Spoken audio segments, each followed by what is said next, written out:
Alrighty. It's been a big day, Brad. How's it going? Pretty good. Just got back from New York, so did a week out there. Met some cool people at work. Saw the Book of Mormon play. That was pretty Oh, funny. I that's don't know if you've great. seen that. Yeah. Yeah, No, I pretty have. Yeah. funny. Yeah. Uh, and yeah, I don't know. It's been a good time in New York. A little busy. Was out there with a few friends, kind of just Mhm. hanging out, getting good food and good drinks. And now back. And then tomorrow for more travel. So we'll be in Korea for about I don't know 2 weeks. So travel, and end of September, early October. But Mhm. hanging in there. How about you? Good, good. Yeah.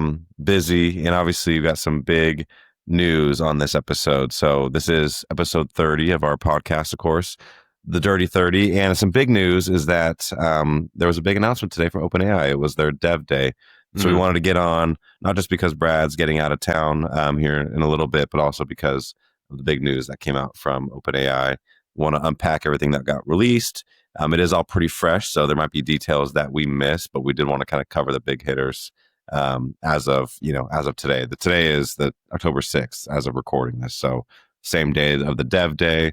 Everything is coming at us pretty fresh, and yeah, looking forward to unpacking it all.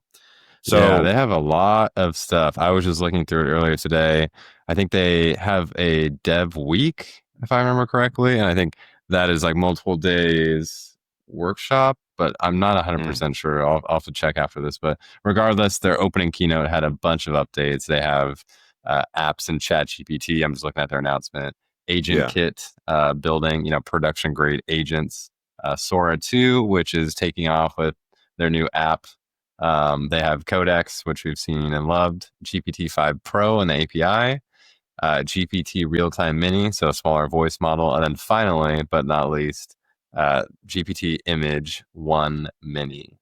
So I guess a okay, smaller version of their image generation model. So yeah, quite a lot to unpack. And then they kind of have these high-level Apple presentations where they say 4 million developers have built with OpenAI, which I'm not surprised. They're kind of the leading hmm company with the first AI model and then just continuously doing well.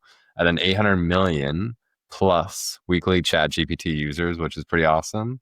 And then 6 billion tokens per minute on the API platform. So pretty impressive from them. I know they've hired a ton of smart people and their uptime and reliability has been pretty solid recently. So yeah, a lot to yeah, unpack.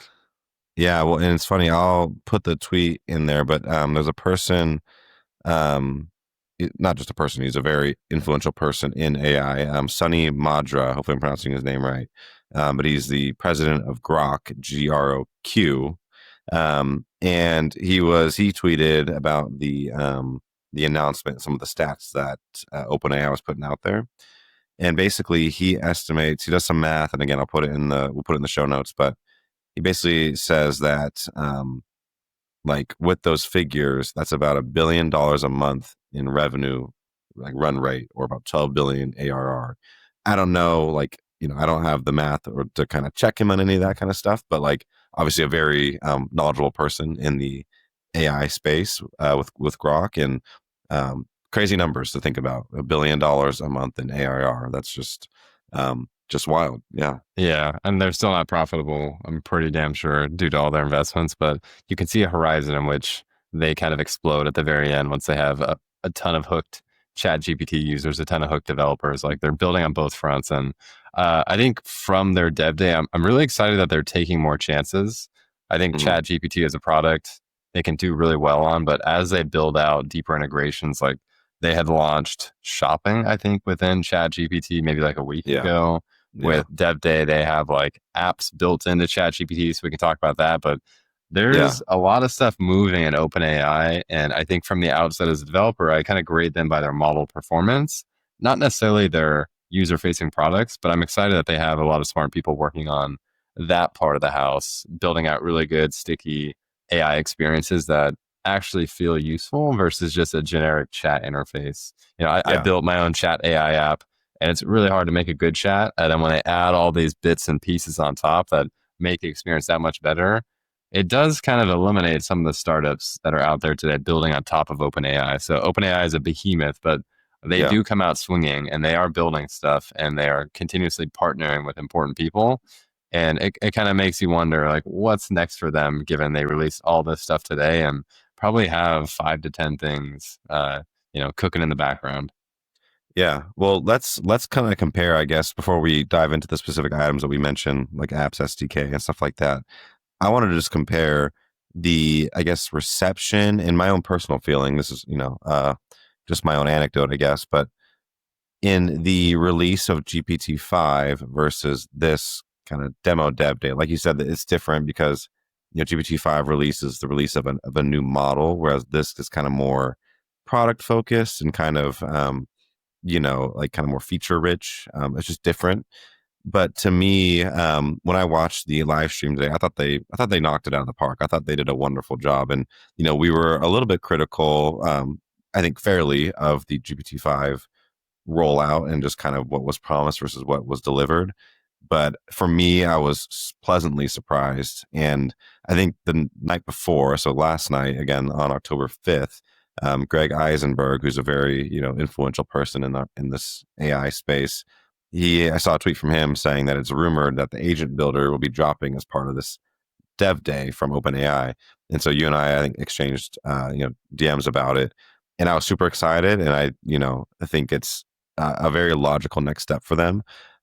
So yeah, I mean, top to bottom, on all the different things that we'll cover off, I was impressed. So let's get into it. Let's kind of start looking at the individual items. And again, this is pretty fresh. Like Brad and I, saw the live stream and then, went about our days and then tried to kind of get caught up. But, whenever something is this new, there's going to be details that we might miss. So, but just from a first glance, let's get into the apps SDK because I think that was the first thing that they led with.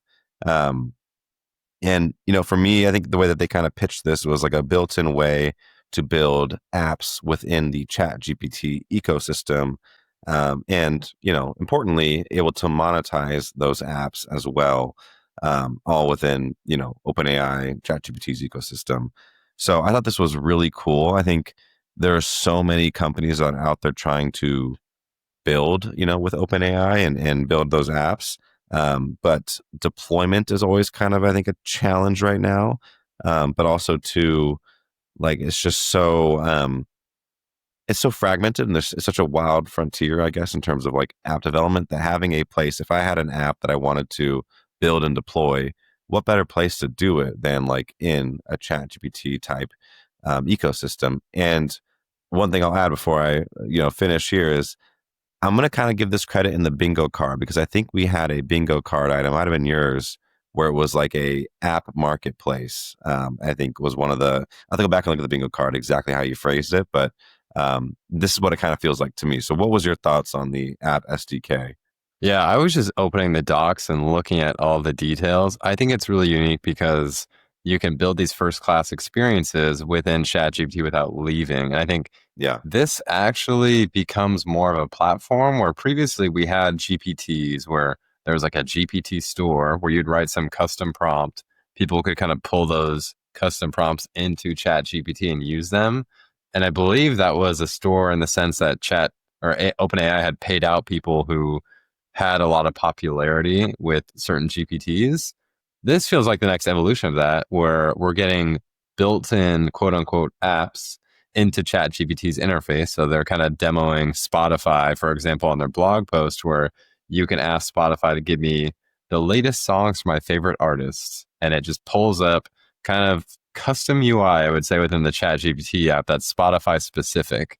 And I thought, oh, that's pretty nice because, I build mobile apps for a living. I know Apple has very specific guidelines on how things should work, how they should look, whether that's data or UI. And so I was pulling up their documentation and they have actually a design guidelines page, which is very interesting. They kind of outline the different experiences that OpenAI makes available with this new SDK and what they might be used for. So, for example, you could show an inline text, you could show an inline card. There's different layouts that describe how you should, kind of prompt a user. There's different interactions. So what it seems like to me is that they want to bring apps into the experience to keep you inside ChatGPT's chat interface. So instead of, connecting with external things, kind of like the MCP side, this is getting you kind of like first class custom experience. And I think this is a good idea for them because Meta has always wanted to own kind of like the hardware side to just get this great integration. Apple and Google have built out, iOS and Android and clearly have a large market share here. This is the ChatGPT app within the iOS App Store and Android App Store. So it's a little different, but it's kind of like a platform within a platform. I think they get a lot of control and a lot of, say within creating this ecosystem. And it's going to be interesting to see which apps make it first, because with all things, creating a platform, OpenAI is going to have to review your submission, make sure you're trustworthy, not be filled with junk apps. I'm sure there's going to be apps that don't meet the bar and get, kind of rejected, or they make it and they kind of have a bad experience and maybe some bad things there. So I think off the rip, I think it's very interesting and smart that they're creating a more holistic platform that's kind of tucked away within the ChatGPT app with custom design. And I think as a developer, I see this could be a pretty big opportunity to kind of get something out there fast. Like any new quote unquote platform, being a first to market there could be pretty advantageous, whether you're an existing company or you're just creating a new app that's like chat specific. So honestly, I definitely am going to take a look deeper at the developer guidelines because that seems like a great opportunity. Yeah, yeah, it was super cool. They also demoed one other company, but we'll leave that off the podcast. Yeah, But definitely would yeah. encourage people to check it out. Pretty Hmm. cool. And yeah, it makes sense, and it kind of you can think about it from like this is early days, and they already showcase some really cool feature sets, and I think people um, can see maybe the writing on the wall of like so much more is going to keep being just integrated within Chat GPT. And I feel like that's where OpenAI really has a leg up on kind of the other models. I think Google is very competitive in that space though, because they're the next ones that they have the Google Drive. There's lots of companies that use Google Drive and all the other kind of different products that Google has. So I'm excited. I'm even more excited now to kind of see how Google swings back because it seems like just that stickiness is like having a great model is great and that is important, but also having products that really get into the ecosystem and get adopted by your users. Meeting your users where they are is such an important concept that companies strive for. It's kind of a marketing 101 thing, right? So um, yeah, I thought the apps SDK was really cool. And the one thing I would say too on it is I was looking at some of the kind of examples that they put out there in their repo, and it's a nice evolution of I think how agents and like agent development kits have kind of come to be because I think before you had these big, or not big, but these frameworks from the model providers, you had things like LangChain, which was kind of one of the early setting up an agent or setting up like a prompt and kind of chaining different prompts together. And over time, you've seen OpenAI release their ADK, Google release their ADK. Pydantic AI is really good as well. It's not as maybe well known, but it is. I've used before, and it's really nice. And when you look under the hood and kind of what what the apps SDK is doing, it kind of you can see it kind of build upon that. Like you can create these agents using the OpenAI ADK in this example, and then it kind of pairs it with this kind of um, you know chat interface, like you said, like inline and stuff like that, or cards. So it's just cool to kind of see that linear. You can almost kind of see that linear progression to kind of get to this announcement today. So I thought that was really cool. But yeah, I'm excited. I'm curious to see what people build, and I'm sure in a couple of weeks we'll hear about someone who's made $1 million building an app on ChatGPT Yeah. because they were the first ones there, right? Yeah, I mean, it is kind of cool being featured within the ChatGPT app. So I wonder, I'm looking at their blog post right now, and it does mention the SDK is out in beta with a developer preview. We will open for app submission later this year, so could be a while. I Hmm. think as I look at the developer documentation, there are three, six, there's about 20 pages to go through, which is pretty hefty. I mean, if you think about it, this is like a whole new platform. It is kind of similar to others, but different in a large sense because you're talking about the design and OpenAI kind of owning this end-to-end workflow of you working with, building your app and then you deploying it to make it compatible, and then testing it, optimizing it, app store, all that.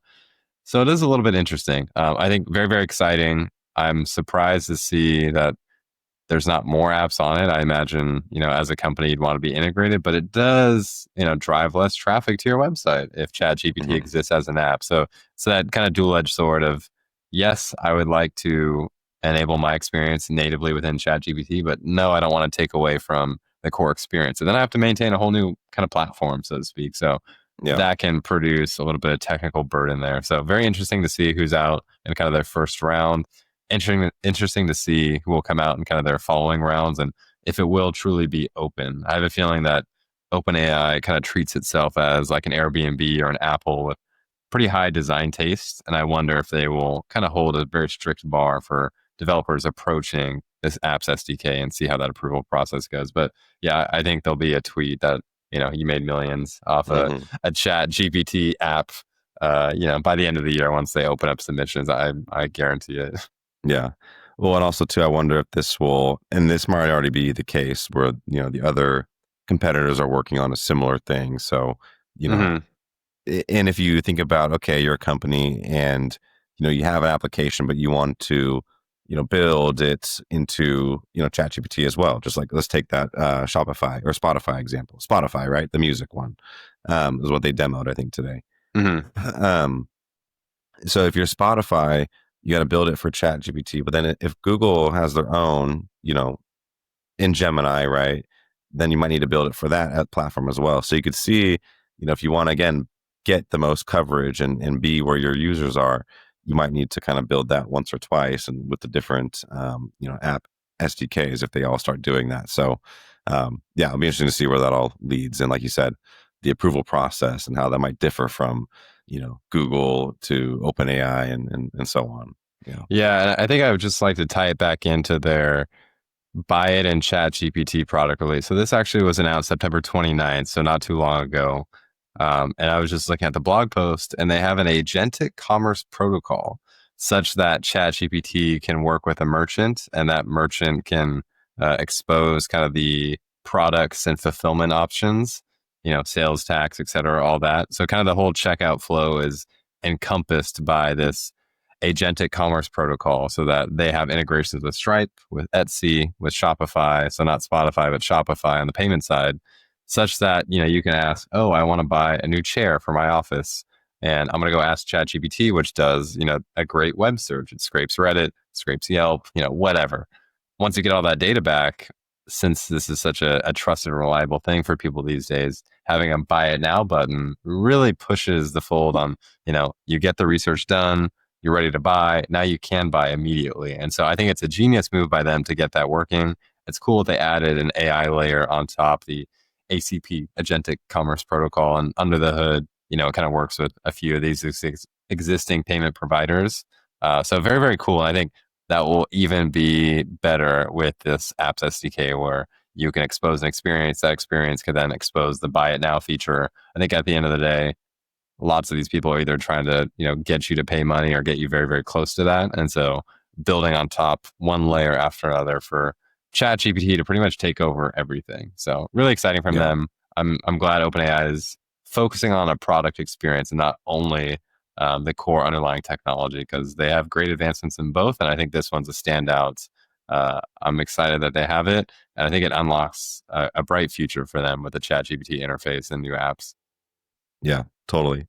Cool. Okay. Awesome. Let's move on to the next kind of chunk that they announced today. And that to me was I think they call it Agent Kit. And within the Agent Kit is things like Agent Builder. And then also, I think it's called Chat Kit.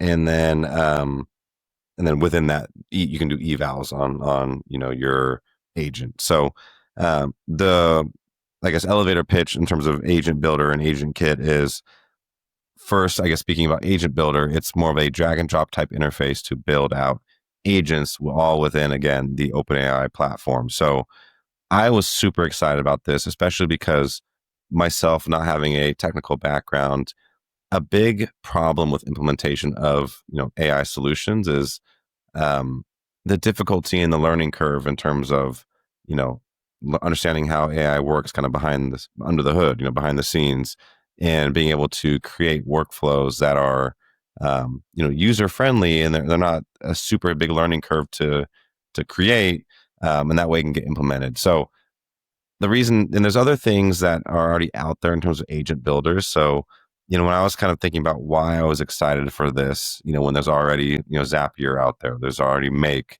there's N8N, there's lots of different, quote unquote agent builders. But what I was really excited about this was just the fact, again, that it's brought into that OpenAI ecosystem. I mean, I think almost every company, every enterprise out there is going to have at least a ChatGPT license, enterprise license, or a Google Business Enterprise license, right? So like being able to have that to be part of what you have when you are signing up and using ChatGPT, I think it unlocks a lot of potential productivity gains. It's not some separate vendor that you have to kind of go get onboarded with, or it's not some separate charge that you're going to feel a bit more when you pull your card out and type it into Zapier to start a new subscription. And so I think it's really exciting just for unlocking it to more people, not because the agent builder itself is like incredible. I've been working with it this evening, and I think it's really cool. There's some pros and cons that we can get into, but like just the introduction of being able to build agents to such a bigger audience than it was before, I think is what I'm most excited about. Yeah, I think when I saw the announcement, I immediately thought, oh, Ben's going to have fun with this because he's told me a lot about N8N, and I've never made the hurdle to go try it. There's a lot of tools I do try. That one, I just never, made the jump. And I think, as you described, bringing this agentic workflow builder that resembles other platforms into the first class OpenAI experience, I think that will kind of bridge the gap of, I'm already a paying developer here. I already pay for their, ChatGPT $20 a month subscription. I use Codex all the time. So I use Claude Code and kind of Codex at the same time. But at this point, I'm always interested in trying their kind of first party product offerings. And I think this one falls under, creating an agent. And I like how they outlined it with build, deploy, and optimize, because again, they do have the evals. They've had that for almost a year now, probably. They Mm-hmm. do have kind of their OpenAI agents SDK in Python, and I think they probably have other languages now, but they have all these foundational building blocks. And I'm glad they are tying this all together in kind of like a new guide. So they say, use the agent builder for a visual canvas to drag and drop and bring everything together. Connect to our LLMs, OpenAI's great models. Equip your agent with tools, MCP servers, etc. Provide knowledge and memory, which is kind of persistent data that you want your agent to use, and then having this control flow. So this is that visual drag and drop, looping, branching, those sorts of things to make sure that agents can work together. I haven't used it. I know Ben has, at least a little bit for today and the first day that came out, but I think the overwhelming feeling that I have is if people weren't going to use N8N, I think this will tee them up to actually use and build these workflows. And they have pretty good, what I can see from their documentation, pretty good ways to actually deploy these things where you can bring them front and center, within a matter of hours, probably to an end-to-end experience. And they already have like the Google Drive connector, all these other bits and pieces that have powered ChatGPT are now kind of being exposed with this new agent setup. So really exciting. I'm definitely gonna have to play with it pretty soon. I think that again, they called it agent kits. It's a whole bunch of different things, whether they're slightly existing with like a wrapper or like brand new with this agent builder, kind of interface. I think all of it is pretty cool to see tied together. And they definitely have a vision for how to do this. And we'll have to see over the next few days what people build. Because I think this is out now and you could try it now, which is really cool. Mm-hmm. Again, for the apps SDK, you can't really get in until later. So shows you what you can do. Can't really get there yet. But this one is like, hey, come try it and build some cool stuff. Yeah, it's super cool. And I've been toying with it. I have a little demo I'm probably going to record and put on the Augmentic accounting channel that I have. But because I was working on like a PDF type extractor workflow, something pretty simple in terms of just like actual process, but just to kind of get my feet wet in terms of like how it's being used and all that kind of stuff. But yeah, it's really cool. One of the cool things that they demoed with this was to kind of go to your point about deployment. The presenter, I think it's Christina Huang, if I remember that. But so she said, I'm going to set a timer for like 8 minutes, I think it was. I'm going to build an agent and deploy it all within that time. And so they went through the steps and everything like that, and they nailed it. Again, they did a great presentation. So I'll probably will say that a few more times on this podcast. But yeah, deployment is such a huge hurdle, especially again for non-technical folks like myself. Like that seems to always be that last mile where it's like I have this thing, it works great locally. Now I gotta, if I'm speaking about web applications, I gotta go into, a VPS and I gotta do the reverse proxy, like all that stuff, like just missed me with that. But like if you can just deploy that with like a click of a button, which is what the presenter did, that's huge. Like that is so nice. So again, still early days. Like when I was toying with it, I was getting some errors. Things weren't consistent. Like GPT-5 as a model for the agent just wouldn't work. So I've been using 4.1, but they have the built-in tools like file search was what I've been using. But they have the best, in my opinion, implementation of guardrails where like you can prevent the, kind of malicious actors with like hallucinations or like jailbreaking, or like PII. So they have like guardrail tools that are built in. And of course, MCP is a huge one, that I think is still early days, but like being able to, like you said, to connect to your Google Drive and read documents, as part of the agent workflow, huge. I think it's massive. So yeah, more to come. And yeah, if once I have something kind of solid to show, I'll put it on this channel too, or maybe just do a quick screen share because it's cool to see in action again, especially for non-developers. I know for developers, it's like, oh, that's already there. We've already seen that kind of stuff. But like for non-developers, to have the power in your hands, it's a good feeling. Yeah, and for folks who want to dive deeper into the DevDay, they have an opening keynote, which is about 50 minutes. They kind of walk through the high level bits and pieces of a lot of these announcements. Some of them didn't make it to the full keynote, but I think the meat of it is there. So it's a very good presentation, kind of Apple-like, so to speak, showcasing, that live demo within 8 minutes is really cool. And they have other companies and kind of first-party integrations that are featured there. So we'll link it in the show notes, but a pretty compelling presentation. I think all the other AI labs are going to be a little bit nervous. And last time we recorded, it was last week, and actually, Anthropic had not released Sonnet 4.5. They have since then, and I think that gave them the spotlight for about a week. And now OpenAI, came out swinging. This was a scheduled event, so I think people knew this was going to be a big one. But they did pretty well. I think the feedback that I've seen online from Twitter was pretty positive, and I think the opportunities are there. How things end up shaking out in terms of rough edges, or how to get approved in the app space for their SDK, who's to say? But I think initial reaction is definitely positive. And kind of moving on from their announcement list, we had talked about Sora. So Sora 2 is in the API. I think it's not extremely expensive, but it's not cheap. So you obviously have to have a use case that you can make money off of creating videos outside of just, something to joke with. But I think for the creative professionals out there, it's going to be a huge deal. I think for the rest of us, I don't use it too much. I didn't use it too much, when the first versions came out. I even think with some of the Google products that do video generation as well, I do them for fun, not for anything to make money. So for the folks that are in that space, it's going to be excellent. For people outside of it, more of a toy, I think, just to mess around and have fun with. So Mhm. glad they released it, but yeah, no crazy reaction from my end.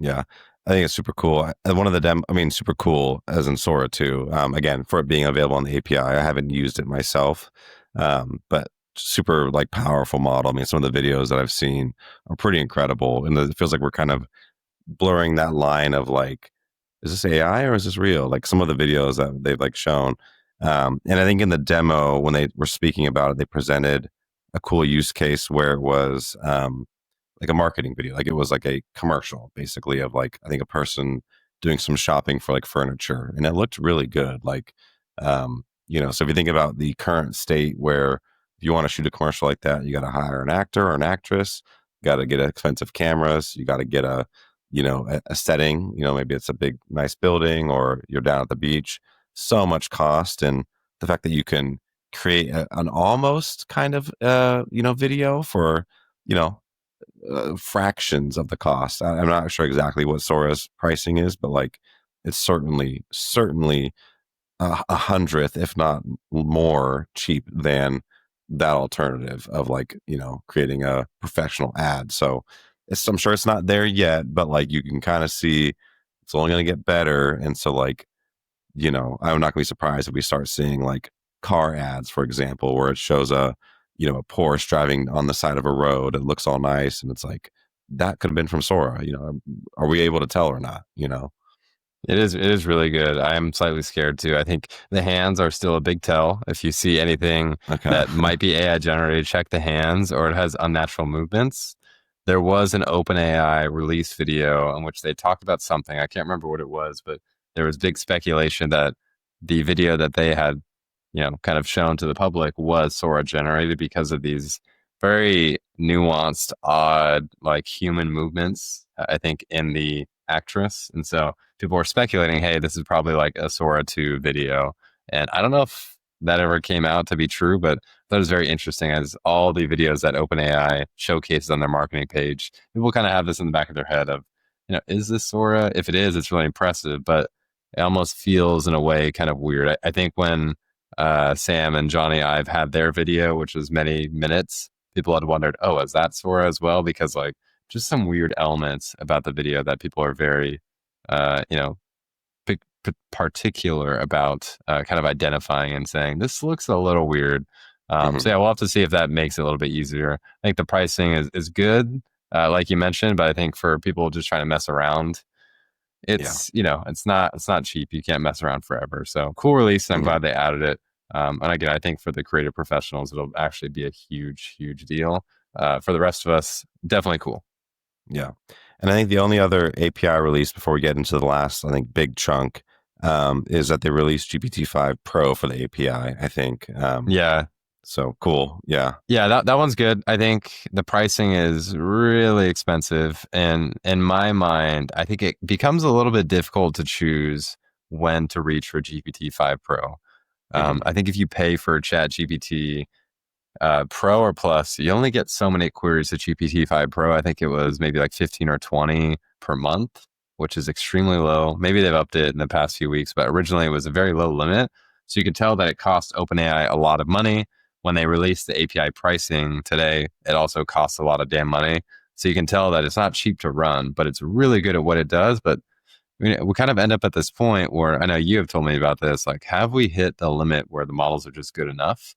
And to me, I don't think we're there yet in terms of code, but when you have to kind of face the question of should I use GPT-5 Pro or not, I'm personally not extremely familiar with how far it could go and like how much better could I get code generation if I went to GPT-5 Pro versus not.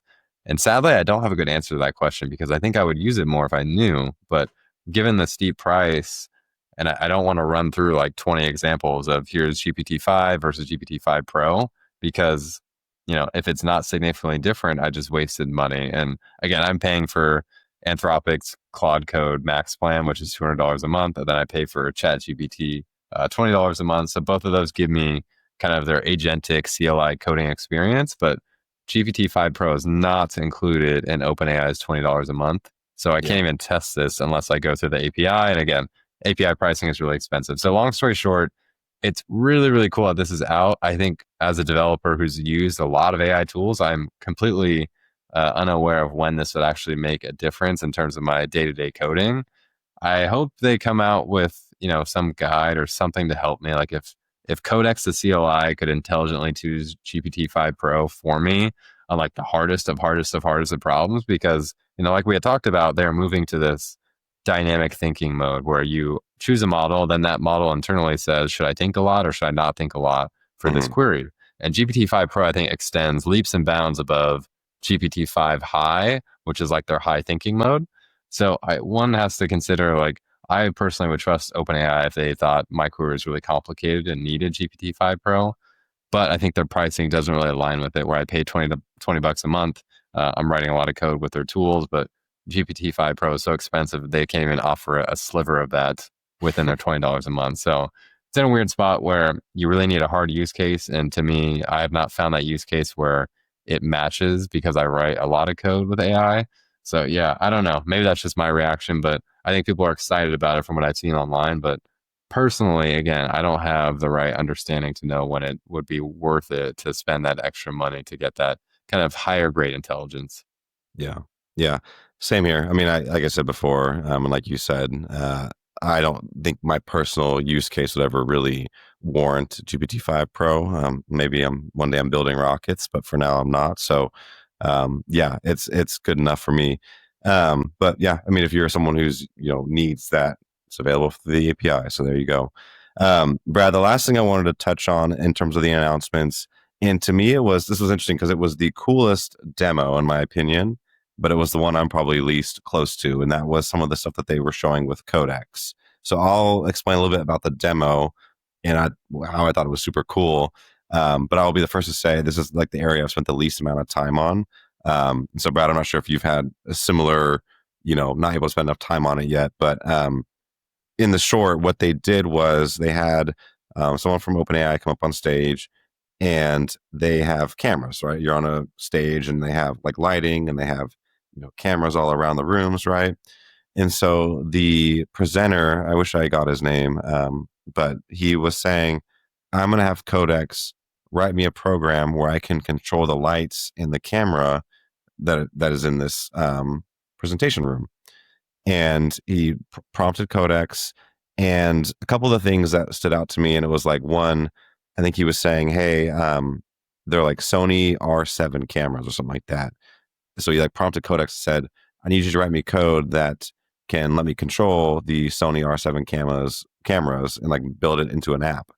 And so he wrote it into Codex. Codex went and did its thing. It was really, they emphasize MCP a lot in this all day, actually, because they mentioned it in the apps SDK, they mentioned it in the agent builder, and then they mentioned it a lot during the Codex thing. So I think it somehow used MCP to go get the docs from Sony and how to control the cameras, and it built an app. And so he live demoed it, and he showed the camera of like looking out at the crowd, and then he had his mouse, and he was able to move the camera around, and you could see the camera pan to the left, pan to the right, based on where he was kind of pointing up with his mouse. Um, and of course, people were clapping, right? Because it's a live demo, so you never know how those go. We talked about it with Meta a couple weeks ago, where it didn't go that well. But then he leveled it up even further and was like, "I'm going to see if I can do it with like an Xbox 360 controller." So he grabbed an Xbox 360 controller, and he said went to Codex and said, "Hey, that's great, but I want to control it with an Xbox 360 controller. Go ahead and do that." And then went off, did its thing, and then he turned on the Xbox 360 controller, and then he was moving it around with I have it right here, moving around with the joysticks. And he didn't tell it to, make the joysticks be the ones that move it. He didn't say any of that. But just again, figured out through its own intelligence that was probably a good call to make. So there's more, but I'll pause there because any initial reactions from that, again, he didn't write a single line of code. It was just, I think, 2 or 3 prompts from him into Codex that got us to that point just there so far. Yeah, I was just looking at it while you're describing it, skimming through. It looks like the presenter is Roman, I think. It Also, sounds familiar. I thought it was Ruben, but Roman's probably right. Yeah. Romain Huet, head of Okay. developer experience in OpenAI. So yeah, a pretty cool demo. I think when I look at Codex being used, especially for a new project, which it sounds like this was, I think it's a little bit easier.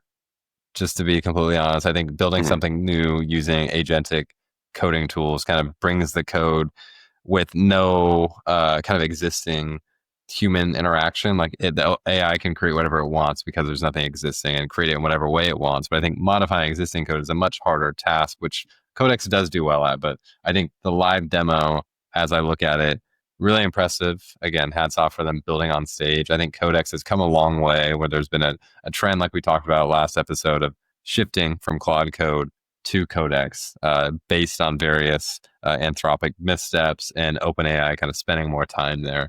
So I'm glad they highlighted it. I think they announced maybe 2 or 3 new features in Codex, like a Slack integration, Mm-hmm. supposedly That enterprise was a while controls. ago, though. They had the Slack integration like for at least a couple months now, I think. I think they made it GA, so I don't. Maybe it wasn't Oh, super okay. stable, so Yeah. now it's generally available.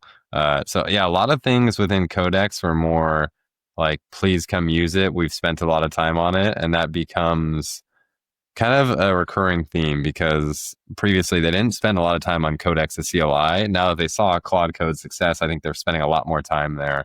So there's Yeah. like new admin tools. The SDK is now available where Claude Code has the Claude SDK for agents. So it's like all these companies are creating this agentic harness where they, make it easy to make a reliable agent based on all their testing. So OpenAI has an agents SDK, but they call it Codex SDK, which is kind of interesting because it's different from their agents SDK. And then, again, Anthropic released the Claude Code SDK, essentially, so you can build an agent. But Hmm. overall, I think I'm pretty impressed with Codex, and I actually do wield Codex quite a bit now towards my hardest problems because GPT-5 does a good job. It just takes so damn long for them to for the models to think about it and figure it out. So overall, I think the Codex demo was impressive. In terms of feature set, seems a bit more focused on enterprise, which I think is a good idea because, like you mentioned, everyone has a ChatGPT enterprise subscription for any like serious company. If they can just tack on Codex as, hey, now here's a CLI tool to write more code, and it's has the security bells and whistles and controls, companies will easily adopt that. I think people are looking for that like right now today. So smart for them to kind of focus on that and make sure they cover the ground so that this gets adopted more and more. Yeah. And so, yeah, I agree on all those points. The part where I want to kind of continue, which I thought was really cool, and again, just a clever way to show something. I think the technology is amazing. They're definitely not the only ones in this space, like you said, but the way they did it, I thought was really cool because once he had the Xbox controller, he then switched it into like voice to text mode, where he was like speaking with, you know, uh, an agent, I guess, and he said, "Hey, agent, also like write or give me some code to control the lighting." So before we were controlling the camera, then he's like, "Okay, I can go ahead and control the lighting." And I think it was through MCP. I think. Don't quote me on that. Um, but then so once he had the camera, once he had the lighting, he was like, "Hey, what do you see like in this camera right now?" And it was like, "Oh, I see an audience of people that are ready to learn, whatever, blah blah." And then he's like, go ahead and turn the lighting onto the audience and all the lights in the studio. And they had a great shot where you could see the lights kind of above the speaker. They turned and pivoted towards the audience. And then, of course, on the camera, the audience like lit up with the lighting. Um, and then the last cool thing that they did was he said, hey, get a list of like all the attendees and like display them in like a rolling credits, like a movie at the end of a movie. And so everyone who was there as like a developer during the dev day, they saw their name kind of pop up on the screen, and it was like a rolling credits, like the end of a movie, which again I thought was just clever and interactive and engaging. So all of that again from some prompts and some speech, like in terms of he was just using his voice, like just incredible. Like I could not imagine. And again, I'll keep prefacing this, but I think it is worth saying over and over again is like from a non-developer perspective, like myself, to be able to see someone do that, and he said before he did the demo, he's like, I don't know, like if Sony, and like he might have been selling this, just to be clear, like I'm not that gullible, but like he's like, I'm not sure like how to even do this with Sony, but like the Sony cameras, but let's give it a shot. So like that kind of like curiosity that kind of lets you go and try something and build it. Even if you don't need to understand every single nuance in that code base, and to kind of see it come to life like that, like that's what building's about, right? So I thought it was really cool, really, really Yeah, well done. I've been preaching that so much recently of just pick up a coding tool, AI coding tool to be specific, and just build cool stuff. Like I have thoroughly enjoyed scratching my own itch more so than ever because I've always been one in that camp to build stuff for myself. But with these tools, yeah, it really becomes whatever your imagination is. You can get pretty darn close to that. And I think that was what this demo revealed is, yeah, you don't have to know a ton about it if you're even slightly technical or non-technical, you can get pretty far because these models have gotten so darn good. So really impressed with OpenAI's overall Dev Day 2025. I think last year they also released a bunch of stuff during Dev Day. I think the competition is fierce right now, absolutely fierce, where any of these releases have high scrutiny and it's very much a neck and neck game. And I think this puts OpenAI in a really good spot, kind of closing out the year. Again, we had talked about Google having kind of a release week in December. intelligently kind of waiting a gap from OpenAI. Maybe Google's changing their plans right now. What they see is maybe they call it successors to Agent Kit 2.0, apps in Gemini, who knows? But all Mhm. this stuff is exciting nonetheless. I think over the next coming days and weeks, we'll really see how this evolves and how people will pick it up, because there is a lot of material to go through here in apps in ChatGPT alone. Then Agent Kit as well. Like, all this stuff is kind of bleeding edge new. And again, it Mhm. hasn't been enough time for people to really work with it and release their thoughts. And what we're giving you today is kind of our opinions and what we see from their documentation and announcements. But I think it's going to be a really exciting period for people to pick up these new technologies. And OpenAI is going to spend a lot of time kind of hand holding initially, I bet, across all their forums and Twitter, get people equipped. And then once people are well equipped with that, them sharing more knowledge so that the rest of us can learn and grow. So yeah, really Yeah. exciting stuff. Hats off to OpenAI. I think they did a fantastic job. Yeah. Yeah. Agreed. Well said. Cool. All right. Should we wrap it up there with some bookmarks Yeah, and yeah. call it an episode? Yeah, I'm in for that. I think I won't use this as my bookmark, but Ben sent me a really funny tweet of this guy named Kitse, and he takes a selfie of himself in an empty office space Oh with a yeah, bunch of yeah, chairs, and he goes, "I'm having a meeting with all the people who have done something useful with MCP." So it's himself and a bunch of empty chairs. Obviously, the joke is no one has done anything useful with MCP. I think yeah. from this dev day, we've clearly seen that MCP is a focus for OpenAI, and they were kind of late adopters to adding MCP server support to ChatGPT as a client. Now Yeah. that they've done this, and their OpenAI Agents SDK has MCP, and their ChatGPT apps have MCP, like, all this stuff is revolving around MCP, and I think that protocol is being developed and refined. We're getting to a point where you can't really ignore it. There's Hmm. been some Twitter discourse of, should I use a CLI tool or an MCP to get things done? I think the official system to system way, when we're talking about a big company to a big company, it's definitely MCP. MCP servers powering that technology. So while I think this tweet is funny, it definitely highlights the point that MCP servers are only as useful as they are broadly adopted. And at the current moment, it feels very developer focused. And I think we're still getting to the point where average users can connect things and do things. And again, part of the agents SDK or agent kit is bringing that reality of MCPs closer to the doers. Once Hmm. we get to that point, I think a lot more people will be creating MCP servers because they want to enable this agent building workflow. So, long Yeah. story short, I think MCPs are had a very, very long road from Anthropic, releasing it almost a year ago to what we are today, and it's just Hmm. hitting that inflection point where I think we'll get a lot more focus on companies building out their MCP servers to just power all these experiences we just saw today. Yeah, well, it's almost like that's like a connector, and essentially, like when I think about MCP, it's obviously technically more nuanced than that, but I feel like it's just like a connector to kind of bring apps together, and it's almost like the connector was there before the agents were there, and it Hmm. seemed like it kind of hung out there for a bit. Now that Yeah. the agents are there, the connector's there, like it's already all set up, and a lot of times that kind of happens in reverse. But yeah, I agree. My bookmark is it's just a funny one. Is another thing I sent Brad. But so this is from PJ Ace on Twitter, and it's a Sora 2 video of Sam Altman stealing art from Miyazaki, who's the, like, I don't know if he's the director or founder, but of like Studio Ghibli, which I actually just watched a Studio Ghibli movie for the first time with my kids 2 days ago, or yeah, no, yesterday, not 2 days ago. And so, but it's funny because there's all this controversy, and I think Studio Ghibli, is it Ghibli or Ghibli? Do you know? I guess I don't want to butcher that live on the podcast. Is it Ghibli or Ghibli or Ghibli? I think it's Ghibli. Ghibli, Yeah. whatever. You know what I mean.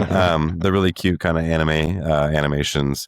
But in any case, so when people first started using the ChatGPT image generator, they were making like Studio Ghibli style, um, pictures and stuff like that, which like kind of was like a murky area in terms of like legality. I think the Studio Ghibli people or representatives like were kind of like, hey, that's basically theft. Like they were anti it. So someone made this video on Sora of like Sam Altman going into the studio uh, uh, Ghibli office and like stealing the art. Just kind of funny, and it looks so realistic. Like it's crazy. So Yeah, I just got a good watched it. It laugh out does of look it. really real. So Yeah. pretty impressive. I wonder how much that costs for 10 seconds. Yeah, what do you think? Like, if you had a ballpark, I have no idea on pricing. What do you think it would cost if you had to just take a swing at it? My guess is probably like $1 or two, but Okay. maybe slightly more. My guess is like $2 to $4. Yeah. Okay. Yeah. Yeah, it's Who cool. knows if that's right though? You know better than me, so that's for sure. Cool. Yeah. Alrighty. Well, good stuff, Brad. That was a lot. We didn't even get into a couple of things like ChatKit, but we can save that for another episode because there was a lot to Yeah. unpack there, and I think we covered the big hitters. So, Yeah. yeah, good stuff. Good stuff. Good Good job stuff. by OpenAI. Way to go! And we'll see who's next on deck to kind of deliver something big. Yeah. Awesome. Cool. We'll see you next Cool. time. See you next time. Thank you for listening to the Breaking Brothers podcast. If you enjoyed the episode, please leave us a 5-star review on Spotify, Apple Podcasts, or wherever else you may be listening from. Also, be sure to subscribe to our show and YouTube channel so you never miss an episode. Thanks and take care. All views and opinions by Bradley and Bennett are solely their own and unaffiliated with any external parties.